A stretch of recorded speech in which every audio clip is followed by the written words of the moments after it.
हाय प्रज्ञा. हाय अमृता. सरांनी आपल्याला रेस्पिरेशन शिकवलं होतं, तुला बेसिक समजलं का? हो, मला समजून सांग. सरांनी सांगितल्याप्रमाणे जी रेस्पिरेटरी सिस्टम असते ज्याच्या थ्रू आपण ऑक्सिजन घेत असतो. ऑक्सिजन हा इम्पॉर्टंट आहे कारण की हा फक्त ह्युमन बिंगलाच नाही तर ऑर्गॅनिझमला सुद्धा इम्पॉर्टंट आहे. ते सुद्धा ऑक्सिजन इनहेल करत असतात. मग ऑक्सिजनची जर्नी काय? ऑक्सिजनची जर्नी ही आपण nostril we human beings have a pair of nostril which open above the upper lips. म्हणजे आपल्या नाकातून जो आपण श्वास घेतो तो नंतर पॅसेज पर्यंत जातो, चेंबर पर्यंत जातो. इथून तो पास होत असतो जसं डायग्राम मध्ये दाखवलेला आहे. तिथून तो पास झाल्याच्या नंतर तो फॅरिंक्स मध्ये जातो.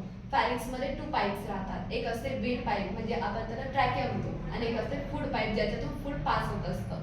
ते ऑक्सिजन ट्रॅकियामध्ये जातं आणि ट्रॅकिया थ्रू ते खाली जातं. तिथे लंग्स असतात. लंग्सचे जे 2 पाईप्स डिवायडेड असतात तिथून ते पास होतात आणि नंतर ते लंग्समध्ये गेल्यानंतर ब्रँचेस लाईक स्ट्रक्चर राहतात जसं इथे दाखवलेलं आहे. आणि एक प्रायमरी राहतं, सेकंडरी असतं, टर्टरी राहतं. त्याच्यात गेल्याच्या नंतर ते अल्वाईनमध्ये जातात. तिथून त्याची प्रोसेस होते. O2 रिॲक्ट होतो आणि CO2 ज्याला आपण कार्बन डायऑक्साईड म्हणतात जे हार्मफुल असतं ह्युमन बॉडीसाठी तर तो एक्झेल थ्रू बाहेर निघतो. मग साऊंड कसं प्रोड्यूस होतं? साऊंड हा लॅरिंग्स मध्ये प्रोड्यूस होतो. Human beings have a लॅरिंग्स.